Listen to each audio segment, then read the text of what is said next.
अगर कोई इंसान कुछ भी करने का ठान लेता है तो फिर आप यकीन जानिए जो उसने ठाना है, जो उसने सोचा है, वो उसे कंप्लीट भी करता है, अचीव भी करता है उस टारगेट को। नमस्कार, जय हिंद। मैं हूँ आपका दोस्त कवि आदि गणेश। साधारणीकरण, हमने मनोविश्लेषणवाद देखा, जो या उसे फ्राइडवाद भी हम कह सकते हैं, रस निष्पत्ति को देखा और वक्रोक्ति सिद्धांत को देखा, और आज हम बात करते हैं साधारणीकरण की। बहुत साधारणीकरण का इस तरीके से साधारणीकरण करके आपको समझाएंगे कि आपको कंप्लीट सिस्टम है जो समझ में आ जाए कि साधारणीकरण आखिर भला क्या है और इससे क्या सवाल है जो पूछे जा सकते हैं। देखिए, यूँ तो मैं बता दूं आपको, साधारणीकरण जो है, यहाँ पर मैंने लिखा है रस साधारणीकरण। तो साधारणीकरण जो है रस सिद्धांत का विषय माना जाता है। किसका? रस सिद्धांत का ही है जो विषय माना जाता है। यूँ तो साधारणीकरण रसों का तो होता है, ठीक है। प्रतिपादित करने की बात आए तो प्रतिपादन करने का श्रेय जो जाता है आचार्य जो भट्ट नायक हैं, इसके प्रतिपादन पूछ लिया जाएगा सीधा सीधा आपसे कि प्रतिपादन किसने किया था। हालांकि आगे देखेंगे, हम आगे के बिंदुओं में देखेंगे, प्रतिपादन करने का सीधा सीधा आपसे पूछा जाए तो कौन हो जाएंगे प्रतिपादन करता? आचार्य भट्ट नायक, ठीक है। लेकिन आचार्य भट्ट नायक के अतिरिक्त भी प्रतिपादन करता तो ये हैं, विशेष रूप से तो बहुत डिटेल्स से तो भट्ट नायक साहब ने ही बताया है साधारणीकरण को, लेकिन और विद्वानों ने भी इसके विषय में बहुत कुछ लिखा है, तो उनके विषय में जानना बहुत ज़रूरी है। तो वीडियो को आप लाइक कर दीजिए, आपको अगर उपयोगी लगता है तो शेयर कर देना सभी दोस्तों को, ताकि वो भी जुड़कर लाभ ले सके। बहुत अच्छा कंटेंट मिलेगा आपको और बहुत अच्छे से मिलेगा। और पहली बार देखने वाले साथी सभी चैनल को सब्सक्राइब कर बेल आइकन क्लिक कर लेना। टेलीग्राम चैनल भी आप ज्वाइन कर लेना, डिस्क्रिप्शन में लिंक मिल जाएगा। कवि आदि गणेश हिंदी नाम से टेलीग्राम चैनल है, जिस पर 8200 से अधिक लोग जुड़ चुके हैं। यहाँ पर भी सवाल सूचना वगैरह डालता रहता हूँ। चलिए प्रारंभ करते हैं साधारणीकरण को। क्या है साहब साधारणीकरण? देखिए, साधारणीकरण का जो विवेचन है, भट्ट नायक साहब आगे अपने प्रमुख रूप से, तो अभिनव गुप्त साहब आगे, कविराज विश्वनाथ साहब आगे, पंडित राज जगन्नाथ साहब आगे, इन सभी संस्कृत आचार्यों ने है जो किया है साधारणीकरण के विषय में अपने अपने तर्क है, जो अपनी अपनी बातें हैं जो रखी है। कई सारे विद्वान जो है भरत मुनि के नाट्य शास्त्र के क्या एभेश्च सामान्य गुण योगेन रसा निष्पद्यन्ते, इस कथन को साधारणीकरण का बीज रूप है जो मानते हैं। यहीं से आपके परीक्षा में सवाल बन जाएगा। विद्वानों के अनुसार साधारणीकरण का बीज रूप है तो यह आ जाएगा, ठीक है। या फिर एभेश्च सामान्य गुण योगेन रसा निष्पद्यन्ते दे दिया, तो ये किससे संबंधित है? साधारणीकरण से। साधारणीकरण का बीज रूप माना जाता है और किसका है ये? भरत मुनि के नाट्य शास्त्र से है जो लिया गया। इस प्रकार से भी सवाल है जो घुमा फिरा के पूछा जा सकता है। ठीक है गुरुजी, समझ में आ गए। अब समझते हैं साधारणीकरण को धीरे धीरे आगे। तो जब भावों का, अब साधारणीकरण आप समझो कि किसी चीज़ को बिल्कुल इतना सिंपल कर देना, इतना आपके और उस चीज़ के बीच में, आपके और उस रस के बीच में इतना सामंजस्य स्थापित कर देना कि बिल्कुल आपको सरल लगे कि जो है वही है, बिल्कुल है जैसे हुबहू चीज़ है, एज इट इज चीज़ है जो दिख रही है, वही साधारणीकरण है। एक तरीके से तादात्म्य है जो स्थापित हो जाए उसके साथ आपका। देखिए, जब भावों का सामान्य रूप से प्रस्तुतिकरण होता है, जो मैं बता रहा हूँ अभी, कि जब भावों का सामान्य रूप से प्रस्तुतिकरण होता है तो वहाँ फिर रसों की निष्पत्ति हो जाती है। वस्तुतः असाधारण बात को साधारण रूप से परिणत करना ही क्या साधारणीकरण है। यानी कि बात असाधारण बात है और आप उसको बिल्कुल सीधे साधे सरल ढंग से अपने मस्तिष्क में है जो घुसा दो किसी के भी, या कोई बात है सीधे साधे ढंग से आपके मस्तिष्क में कुछ घुसा दे कि भाई ये है, लो इसका बिल्कुल साधारण सिंपल करके मैंने बता दिया, तो वही क्या है? साधारणीकरण है, ठीक। असाधारण बात को साधारण रूप से परिणत करना ही क्या है? साधारणीकरण है साहब। ठीक है गुरुजी, आगे चलते हैं। तो साधारणीकरण के बिना रसास्वाद है जो असंभव है। जब आपके कोई बात समझ में नहीं आएगी, इस पंक्ति का मतलब है कि जब आपके कोई बात समझ में नहीं आएगी तो आपको आनंद ही नहीं आएगा। कोई बात समझ में आएगी तभी तो आप उसका स्वाद ले पाओगे। तो साधारणीकरण के बिना रसास्वाद क्या है, असंभव है। काव्यजनों को अनुभूति, आनंदानुभूति और रस दशा में परिचित कराने हेतु रस का है जो साधारणीकरण जरूरी है। काव्यजन जो होते हैं उनको अनुभूत कराने के लिए, उनको आनंद की अनुभूति कराने के लिए या रस की जो दशा उससे परिचित कराने के लिए साधारणीकरण का होना क्या है, जरूरी है। नहीं तो लोगों को पता ही नहीं लगेगा कि आनंद क्या है, इसमें कहीं बात क्या है। साधारणीकरण जो शब्द है ये साधारण धन च्यू धन करण ऐसे इस प्रकार से है जो ये बना है साधारणीकरण। इसमें संस्कृत व्याकरण का प्रत्यय च्यू अभूत तद्भव में है जो होता है, जिसका अर्थ है जो वस्तु पहले वैसी नहीं थी, जो वस्तु पहले वैसे नहीं थी मगर बाद में वैसे हो जाना। ठीक है, अर्थात साधारणीकरण का अर्थ असाधारण का साधारण है जो बन जाता है, जो पहले नहीं थी वो अब है जो बन गई है। आप शब्द के अर्थ पे नहीं जाओ तो छोड़िए, लेकिन आप सीधा सीधा समझिए प्रतिपादनकर्ता कौन और किन किन विदों ने क्या क्या कहा, वो चीज़ हम देखेंगे। देखिए, काव्यगत अनुभूतियाँ व्यक्ति विशेष तक सीमित न रहते हुए सर्वसाधारण तक पहुँच जाना क्या है, साधारणीकरण है। यानी कि कोई काव्य रचना लिखी हुई है, बहुत ज़्यादा विद्वान है, बहुत ज़्यादा जानकार है शब्दों का, केवल उस तक बात पहुँचे तो वो तो साधारणीकरण है नहीं, क्योंकि वो तो पता है उसको, तो उसका अर्थ समझ आएगा। रसास्वादन उससे भी उतना नहीं आएगा जितना आना चाहिए। लेकिन काव्य की जो अनुभूतियाँ हैं वो केवल सिंगल आदमी, किसी व्यक्ति विशेष, कुछ लोगों तक सीमित न रहकर सर्वसाधारण तक वो बात पहुँचते, सर्वसाधारण सबको समझ में आता, सबको आनंद आता है, तो वही क्या है, साधारणीकरण है। ठीक है, साधारणीकरण को सामाजिकरण या सामान्यीकरण भी है जो कहा जा सकता है। सामाजिकरण का मतलब हो गया कि वही है समाज में सबको समझ आ रही हो बात, सबको पता लग रहा है, सबको आनंद की अनुभूति हो रही है।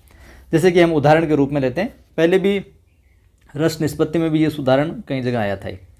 जैसे कि रामलीला में लक्ष्मण शक्ति के प्रसंग में शक्तिमान लगा था, उस शक्ति के प्रसंग में राम को अपने भाई के मूर्छित हो जाने से क्या शोकपूर्ण स्थिति में दिखाई देते हैं। लक्ष्मण जी के शक्तिमान लगी है रामलीला में, और राम क्या है, शोकपूर्ण स्थिति में है जो दिखाई देते हैं। अब कवि के राम के शोक का चित्रण करता है। कवि क्या करता है, राम का जो शोक, जो दुख है उसका चित्रण करता है। ठीक है गुरुजी। अब जो पाठक है या श्रोता, जो सुनने वाला है, देखने वाला है, पाठक का नहीं, पाठक या श्रोताओं का नहीं, तो राम किसका शोक का चित्रण कर रहा है, माफ़ कीजिए, कवि किसका शोक का चित्रण कर रहा है, राम के, जबकि पाठक या श्रोता का नहीं। इसके बावजूद भी, अब समझना इस बात को, कवि जो है राम के जो शोक, राम का जो दुख है उसका चित्रण कर रहा है, पाठक जो पढ़ने वाला या जो श्रोता वहाँ पर बैठे उनका नहीं। इसके बावजूद भी राम के शोक में पाठक या दर्शक जो डूब जाते हैं। अब पाठक और दर्शक के हिसाब से नहीं चल रहा है वो कवि, अभिनय करने वाला कह सकते हैं, जो संवाद करने वाला, वो पाठक या श्रोता के हिसाब से नहीं चल रहा, वो चल रहा राम के शोक के हिसाब से।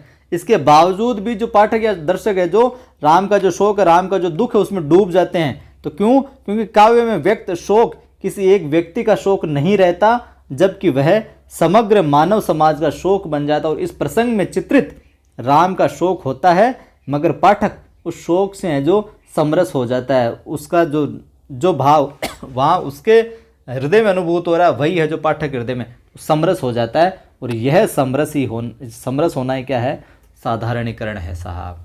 उम्मीद करता हूँ अब बात है जो समझ में आ गई होगी। चलिए साहब, अब सवालों की ओर बढ़ते हैं, कैसे कैसे क्या सवाल है जो बनेंगे। तो भरत मुनि के रस सूत्र के व्याख्याकार कौन?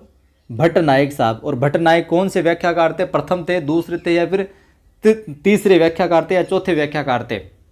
तो आप वो कमेंट करके बताना। तो भरत मुनि के रस सूत्र के व्याख्याकार कौन? भट्ट नायक। इन्होंने साधारणीकरण शब्द का प्रयोग सबसे पहले किया। तो सवाल क्या बन जाएगा? सवाल बन जाएगा साधारणीकरण शब्द का प्रयोग सबसे पहले किसने किया? तो भट्ट नायक साहब ने है जो किया। ठीक है, और कौन से व्याख्याकार है, 1 नंबर, 2 नंबर, या 3 नंबर, या 4 नंबर के, वो आप कमेंट करके बताना।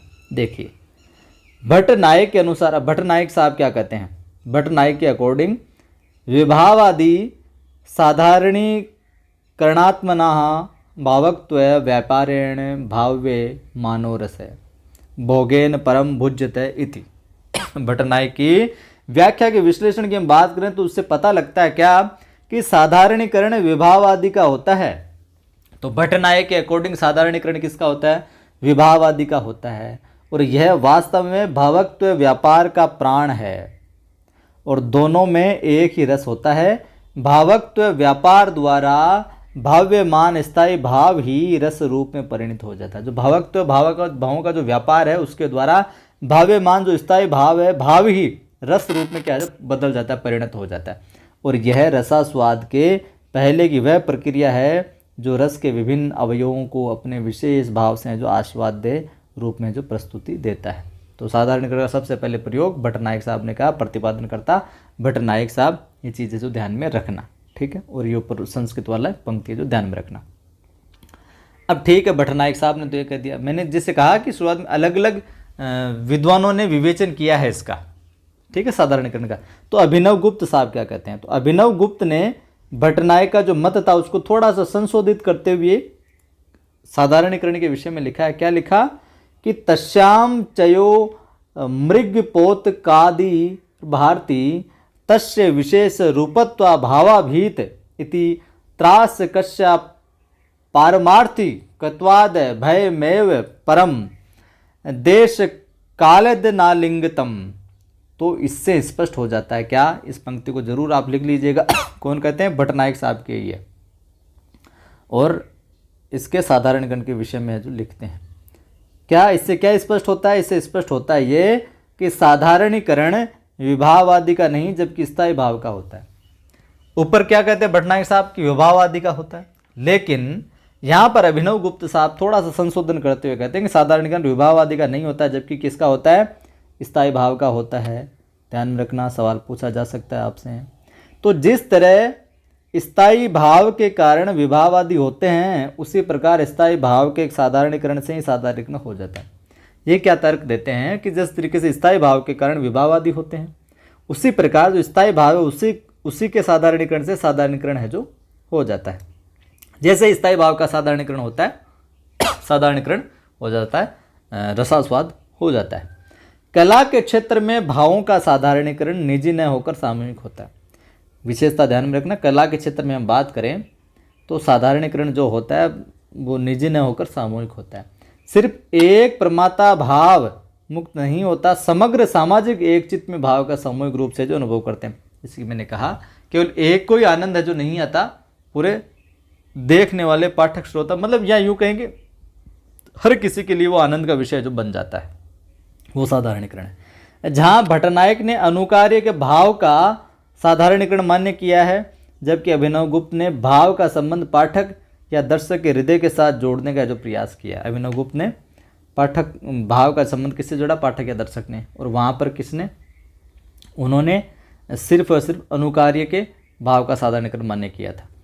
अनुकार्य के जिस जो उस कार्य कर रहा है, अनुकार्य के जिस भाव का साधारणीकरण हो जाता है वही भाव रसिक प्रेक्षक के हृदय में है जो एक भाव है जो उद्दीप्त हो जाता है। और इसमें अनुकार्य और दर्शक, अनुकार्य मतलब जो वो काम कर रहा है जिसको स्वयं को आनंद आ रहा है, और फिर दर्शक जो सामने देखने वाले हैं, दर्शक या पाठक के हृदय में एक ही भाव का तादात्म्य में हो जाता है। अभिनव गुप्त के अनुसार यही क्या है? साधारणीकरण है। यानी कि जो कवि है वो वहाँ पर राम के शोक का चित्रण कर रहा है उसमें, और जो देखने वाले दर्शक है, इन दोनों के भावों के अंदर क्या है? तादात्म्य हो जाता है। यही अभिनव गुप्त का क्या है? साधारणीकरण है, अभिनव गुप्त साहब का। आ गई बात समझ में? ठीक है गुरुजी, आ तो रही है, थोड़ा एक बार और देखेंगे तो और आ जाएगी। हाँ बिल्कुल आ जाएगी, आप तो लगे रहो। नहीं लाइक शेयर किया तो लाइक शेयर ज़रूर कर देना आप। चलिए, ये हो गए अभिनव गुप्त साहब। अब अपने जो विश्वनाथ साहब हैं ये भी ज्ञान देते हैं इसके विषय में, ये भी जानकारी देते हैं, अपना मत प्रकट करते हैं। तो विश्वनाथ साहब क्या कहते हैं कि सामाजिक काव्य और नाट्य में चित्रित राम आदि के साथ अभिन्नता ही साधारणीकरण की। सामाजिक काव्य सबको आनंद आने वाला वो काव्य, और नाट्य जो भी रचना है उसमें चित्रित राम आदि का जो साथ है वो अभिन्नता ही क्या है? साधारणीकरण। मतलब दोनों का कॉम्बिनेशन ही, भिन्नता नहीं रही उनमें, वो ही साधारणीकरण है। सामाजिक यानी श्रोता या फिर पाठक। आपसे ये भी पूछा जाता है परीक्षा में कि सामाजिक से यहाँ पर क्या अर्थ होगा? श्रोता या फिर पाठक। इनके हृदय में वीर कर्मों की तरह रसादि भाव उत्पन्न हो जाता है। पंडित राज जगन्नाथ काव्य और नाट्य में चित्रित दुष्यंत आदि पात्रों के साथ सामाजिकों की अभिन्नता और तादात्म्य के अलावा भावना दोष को जो साधारणीकरण मानते हैं। ये तो विश्वनाथ साहब हो गए। और वहीं पंडितराज जगन्नाथ साहब है, ये क्या बोलते हैं कि जो दुष्यंत वगैरह राम आदि वगैरह जो पात्र हैं, इनके साथ में सामाजिकों की अभिन्नता, इसके साथ साथ ही तादात्म्य के अलावा क्या मानते हैं, भावना दोष को क्या है, साधारणीकरण मानते हैं। उनका कहना था कि काव्य या नाटक में कवि या नट के द्वारा विभाव, अनुभाव और संचारी भाव उत्पन्न होते हैं। ठीक है, समझ में आ गई गुरुजी। बाद में व्यंजना का जो व्यापार होता है उसके कारण दुष्यंत की शकुंतला के प्रति आसक्ति पैदा होती है और सहृदयता के कारण दुष्यंत आदि के विषय में फिर संशोधन करते हैं। और भावना दोष के कारण, मन की भावनाओं के दोष के कारण हमारी आत्मा कल्पित जो दुष्यंत आदि पर आत्मा कल्पित दुष्यंत आदि प्रभावित है जो हो जाती है। यानी कि ये कहते हैं कि दुष्यंत वगैरह के बारे में जो कुछ भी वर्णन किया जाता है, दुष्यंत और शकुंतला के बारे में, वो वर्णन होता है और हमारी भावनाओं पे हमारा कंट्रोल नहीं होता। हमारी भावनाओं के दोष की वजह से हम भी उसमें लिप्त हो जाते हैं। तो इस प्रकार से ये है जो इसको वर्णन करते हैं। अब स्पष्ट है कि आचार्य विश्वनाथ ने रस समग्र अवयवों का साधारणीकरण स्वीकार किया है। ठीक है, उन्होंने आश्रय के साथ दर्शक के तादात्म्य को भी है जो स्वीकार किया है। विश्वनाथ ने यहाँ पर क्या किया है, विश्वनाथ साहब ने समग्र रस की तो बात की है, समग्र रस के जो अवयव हैं उनकी तो बात की, उसके साथ में ही उन्होंने आश्रय के साथ दर्शक के तादात्म्य को भी है जो स्वीकार किया। कुल मिला के बात है, कॉम्बिनेशन की बात हो रही है सबकी तरफ से ज़्यादातर। अर्थात उन्होंने अनुकार्य के भाव का साधारणीकरण है जो स्वीकार कर लिया, अनुकार्य के भाव का साधारणीकरण है जो स्वीकार कर लिया है। चलिए साहब आगे। अब यहाँ पर जो नए वाले हैं अपने, कौन, शुक्ल साहब हो गए, नगेंद्र साहब हो गए, इन्होंने भी साधारणीकरण के विषय में कहा है। तो ये थोड़े से और महत्वपूर्ण बन जाते हैं। कथन है जो पूछा जा सकता है सीधा सीधा, किसका है, शुक्ल का है, नगेंद्र का है, क्या है। तो ये जरूर आप थोड़ा सा ध्यान में रखिएगा। देखिए, साधारणीकरण के विवेचन में हिंदी आचार्यों में अपने आचार्य रामचंद्र शुक्ल, गुलाब राय हो गए, नगेंद्र हो गए, वाजपेयी हो गए, नंदुलारी वाजपेयी, इनका नाम विशेष रूप से है जो लिया जाता है। ठीक है। काव्य में प्रस्तुत आलंबन धर्म का साधारणीकरण स्वीकार करते हुए आचार्य रामचंद्र शुक्ल ने लिखा है क्या कि साधारणीकरण का अभिप्राय यह है कि किसी काव्य में वर्णित आलंबन केवल भाव की व्यंजना करने वाले पात्र यानी आश्रय का ही आलंबन नहीं करता, बल्कि पाठक या श्रोता का भी, एक ही नहीं अनेक पाठकों और श्रोताओं का भी आलंबन है जो हो जाता है।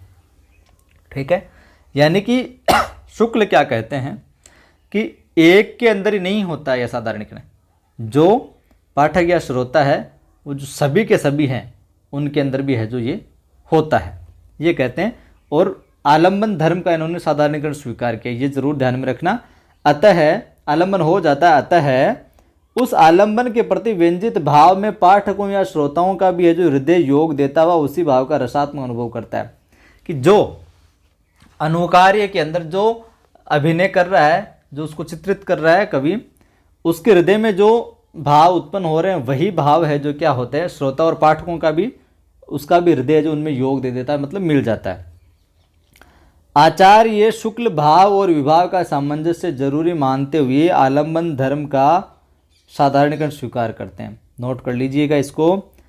शुक्ल साहब भाव और विभाव का सामंजस्य जरूरी मानते हैं, लेकिन आलंबन धर्म का साधारणीकरण स्वीकार करते हैं। तो पूछा जा सकता है शुक्ल साधारण या फिर आलंबन धर्म का साधारणीकरण कौन स्वीकार करते हैं? तो आलंबन धर्म का साधारणीकरण स्वीकार करते हैं शुक्ल साहब, ये सवाल पूछा जा सकता है आपसे। साधारणीकरण आलंबन धर्म का होता है। साधारणीकरण किसका होता है? आलंबन धर्म का होता है। ये कौन कहते हैं? आचार्य रामचंद्र शुक्ल कहते हैं। पूछा जा सकता है, ध्यान में रखना इस बात।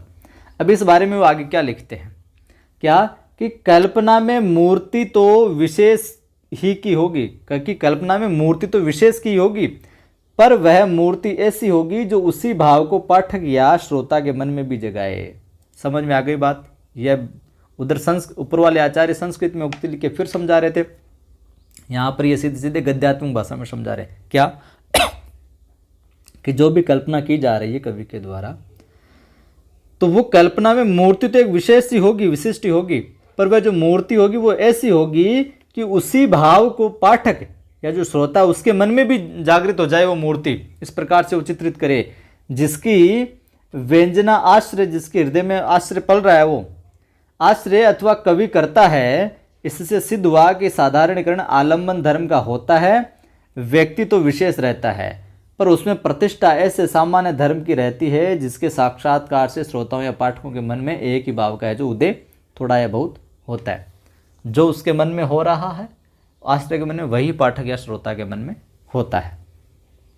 आचार्य शुक्ल जी क्या है, जो अभिनव गुप्त की भांति आलम्बन धर्म का साधारणीकरण और कविराज विश्वनाथ की भांति विवाहवादी सहित काव्य निबद्ध पात्रों के साथ सामाजिकों के तादात्म्य का साधारणीकरण स्वीकार करते हैं।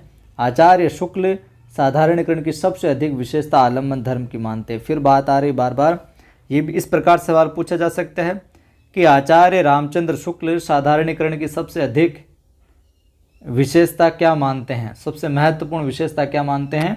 आलम्बन धर्म को, आलम्बन धर्म को। ठीक, अब बाबू गुलाब राय साहब क्या कहते हैं वो भी देख लेते हैं। गुलाब राय जी कहते हैं कि बाबू गुलाब राय कवि के संबंधों का साधारणीकरण स्वीकार करते हैं। ये किसका स्वीकार करते हैं? कवि के संबंधों का। इस प्रकार से पूछा जाएगा सीधा इनके विषय में। उनके अनुसार क्या है कि साधारणीकरण व्यक्ति का नहीं वरन उनके संबंधों का होता है। नोट कर लो आप तो, साधारणीकरण व्यक्ति का नहीं वरन उनके संबंधों का होता है। कौन कहते हैं? बाबू गुलाब राय साहब। ठीक है, कवि भी अपने निजी व्यक्तित्व से ऊंचा उठकर साधारणीकृत है जो हो जाता है, जो है वो उससे हटकर है जो हो जाता है जब किसी का विशेष का चित्रण कर रहा होता है। वह लोक प्रतिनिधि होकर भावाभिव्यक्ति करता है। माफ करें, वह लोक प्रतिनिधि की, लोगों का प्रतिनिधित्व करते हुए भावों की अभिव्यक्ति है जो करता है। पाठक का साधारणीकरण इस अर्थ में होता है कि वह अपने व्यक्तित्व के जो क्षुद्र बंधनों को तोड़कर लोक सामान्य की भावभूमि में है जाता आ जाता, मतलब रसिक्त हो जाता है। उसका हृदय कवि और लोक हृदय के साथ प्रतिस्पंदित होने लगता है। भावों का साधारणीकरण इस अर्थ में होता है कि उनसे भी अयम निज है परवो हो की भावना है जो ताजी रहती है। स्पष्ट है कि गुलाब राय कविता में व्यक्त भावों के साथ पाठक या सामाजिक तादात्म्य को है जो स्वीकार करते हैं। आई बात समझ में? चलिए आगे जो भाव हैं अपने गुलाब राय के बाद में हम बात करते हैं। प्रसिद्ध रसवादी आलोचक रहे हैं कौन? गणपति चंद्र गुप्त। ये लिखते हैं, क्या लिखते हैं कि वस्तुतः साधारणीकरण एवं तादात्म्य में दो भिन्न क्रिया व्यापार नहीं है। क्या कहते हैं कि साधारणीकरण और तादात्म्य में दो भिन्न व्यापार क्रिया व्यापार नहीं है, अपितु एक ही कार्य के दो पक्ष, एक ही काम के दो पार्ट हैं, दो पक्ष हैं अलग अलग। जहाँ वस्तु की दृष्टि से वह साधारणीकरण है, वहाँ पाठक या सामाजिक दृष्टि से वह तादात्म्य की प्रक्रिया है, सामंजस्य की। ठीक है, कॉम्बिनेशन की प्रक्रिया है। आगे समझ में कि वस्तु की दृष्टि से देखें तो वो साधारणीकरण, किसी वस्तु को लेकर देखेंगे कि साधारणीकरण हो गया। वहीं हम पाठक या सामाजिक के नज़र से दृष्टिकोण से देखेंगे तो वो क्या हो गया? एक तरीके से तादात्म्य है जो हो गया। वो उसकी प्रोसेस हुई तादात्म्य की, कि वो उसने बताया, वो हमारे हृदय तक पहुंची, बस ठीक है, समझ में आ गई। ये आनंद और आनंद की अनुभूति है जो होती है साहब। ठीक है, पाठक का भाव के साथ तादात्म्य होना ही साधारणीकरण है। क्या कहते हैं गुप्त साहब कि पाठक का उस भाव के साथ तादात्म्य होना ही क्या है? साधारणीकरण है। सचमुच भाव साधारणीकरण ही भाव तादात्म्य है, और साधारणीकरण न आलंबन का होता है और आलंबन धर्म का, और न सहृदय चेतना का। गणपति चंद्रगुप्त ये कहते हैं। और शुक्ल ने केवल क्या बताया? आलंबन धर्म मुख्य बताया है। आचार्य वाजपेयी की हम बात करें, नंदुलारे वाजपेयी, ये क्या कहते हैं साधारणीकरण के विषय में? नोट करके लिख लेना कि साधारणीकरण का अर्थ रचयिता और उपभोक्ता यानी कवि और दर्शक के बीच भावना की समरूपता ही है। नोट कर लेना इस पंक्तियों को। आचार्य जो नंदुलारे वाजपेयी है वो कहते हैं साधारणीकरण के विषय में कि साधारणीकरण का अर्थ क्या? रचयिता और उपभोक्ता के बीच भावना की समरूपता, यानी रचयिता कौन? कवि हो गया, उपभोक्ता कौन? दर्शक या पाठक हो गया। इनके बीच में भावना की समरूपता है, यही साधारणीकरण है। और स्पष्ट है कि कवि एवं सहृदय का भाव तादाद में ही है जो साधारणीकरण है। ठीक है, आ गई बात समझ में? सारे के सारे वही बात करें, लगभग कुछ कुछ अलग है। बाकी जो इनके कथन है कि शुक्ल क्या कहते हैं, वाजपेयी साहब क्या कहते हैं, ये सारे के सारे कथन आप ध्यान में रखना। चलो, सब की बात देख ली, अब ख़त्म होने वाला है ये साधारणीकरण का बिंदु प्रकरण अपने। अब जो अपने नगेंद्र साहब है, कवि की भावनाओं का साधारणीकरण स्वीकार कर लिया इन्होंने। ये स्वीकार करते हुए कि कवि की भावनाओं का साधारणीकरण होता है, समझ गए। अब इस भावनाओं को स्वीकार करते हुए नगेंद्र क्या लिखते हैं कि साधारणीकरण कवि की अनुभूति का होता है। नगेंद्र ने क्या लिखा कि साधारणीकरण कवि की अनुभूति का होता है, अर्थात जब कोई व्यक्ति अपनी अनुभूति की इस प्रकार अभिव्यक्ति कर सकता है कि वह सभी के हृदय में समान अनुभूति जगा सके। लिख लो इस बात को पॉज करके। दरअसल कवि वही है जो अपनी अनुभूति का साधारणीकरण कर सके और जिसे लोक हृदय की पहचान हो। कि कवि वही है जो ऐसा हो जो खुद को भी आनंद आए और अपनी उस रचना जो चित्रण कर रहा है उसके माध्यम से लोगों को भी है जो आह्लादित कर दे, वही कवि है इनके विषय में। ये कहते हैं कवि के विषय में। और इसमें आश्रय का व्यक्तित्व घृणा या क्रोध का विषय बन जाता है यदि आश्रय नायक की भर्त्सना करता है। अगर नायक की भर्त्सना करता है आश्रय, जिसके अंदर ये या अनुकारी जिसके अंदर ये सारा का सारा प्रक्रम चित्रण चल रहा है, तो फिर वो उसका आश्रय का जो व्यक्तित्व है वो घृणा या क्रोध का विषय बन जाता है। सरल भाषा में समझाऊँ तो मैं मान लो कि राम का चित्रण, राम का अभिनय कर रहा हूँ, ठीक है, और मेरे अंदर क्या हो जाएगा, इसमें आश्रय का व्यक्ति जो अपनी अनुभूति का साधारणीकरण उसे लोक हृदय पहचान, इसमें आश्रय का व्यक्तित्व घृणा या क्रोध का विषय बन जाता है यदि आश्रय नायक की भर्त्सना करे। मैं राम का अभिनय कर रहा हूँ, अगर राम की सही से अभिनय नहीं कर पा रहा हूँ, मैं राम की बुराई कर रहा हूँ। राम का अभिनय करते हुए मैं राम की बुराई कर रहा हूँ, तो क्या हो जाएगा, आश्रय नायक की भर्त्सना करता है तो वो क्या बन जाता है, उसका जो व्यक्तित्व यानी मेरा व्यक्तित्व है। मैं राम का अभिनय कर रहा हूँ, राम के बारे में बुराई कर रहा हूँ, तो मेरा जो व्यक्तित्व है वो क्या हो जाएगा, पाठकों के दर्शकों के सामने क्या हो जाएगा, घृणा या क्रोध का विषय बन जाएगा। ये मतलब है इस लाइन का। ठीक है, आश्रय नायक की भर्त्सना करता है, अवहेलना करता है तो भी रसानुभूति में बाधा है जो नहीं आती है, क्योंकि हमारे अंदर वही अनुभूति है जो जाग उठेगी, जो कि कवि प्रतीक द्वारा जो व्यक्त है जो हो चुकी है। ठीक है, लेकिन वो भाव मेरे प्रति तो वो हो जाएगा, लेकिन आपका मेरे प्रति भाव अलग हो जाएगा, लेकिन वास्तविकता में है जो राम की छवि आपके है जो खोपड़े में रहेगी, मस्तिष्क में रहेगी। संक्षेप में हम कह सकते हैं कि डॉक्टर नगेंद्र के अनुसार साधारणीकरण भाषा या काव्य भाषा का धर्म है। तो क्या कहा कि साधारणीकरण भाषा या काव्य भाषा का है जो धर्म है। ऊपर वाली बात को मैं फिर स्पष्ट कर देता हूँ, अगर नहीं समझे तो। मान लो मैं शिव जी का अभिनय कर रहा हूँ, इस प्रकार समझ लो, मैं शिव जी का अभिनय कर रहा हूँ और शिव जी के बारे में, शिव जी का अभिनय करते हुए वो आपके मन में तो आगे कि मैं शिव जी का अभिनय कर रहा हूँ, तो आपके मस्तिष्क में तो शिव जी की छवि है जो अंकित हो जाएगी, प्रतीक रूप में जो है वही फील करोगे आप। लेकिन मैं भी राम के, शिव जी के विषय में अगर गलत प्रस्तुत कर रहा हूँ, तो फिर मेरे प्रति, आश्रय के प्रति, मेरे प्रति आपके अंदर क्या हो जाए, घृणा या मेरे व्यक्तित्व के प्रति घृणा या क्रोध हो जाएगी। आदमी ठीक नहीं है। लेकिन आपके जो आप अनुभूत जो करोगे, आपको जो मिलेगा वो प्रतीक माध्यम से वो शिव जी के विषय में आप जानोगे। ठीक है, ये बात है जो ऊपर देखिए। साधारणीकरण का मूल आधार मानव की सहानुभूति है जो सभी के हृदय में एक जैसी उत्पन्न होती है। नगेंद्र कह रहे हैं सार यह है कि कवि हृदय या पाठक के हृदय का एकाकार होना ही कवि हृदय में उत्पन्न भाव या कविता पढ़ने के बाद पाठक हृदय में उत्पन्न होना ही क्या है, साधारणीकरण है साहब।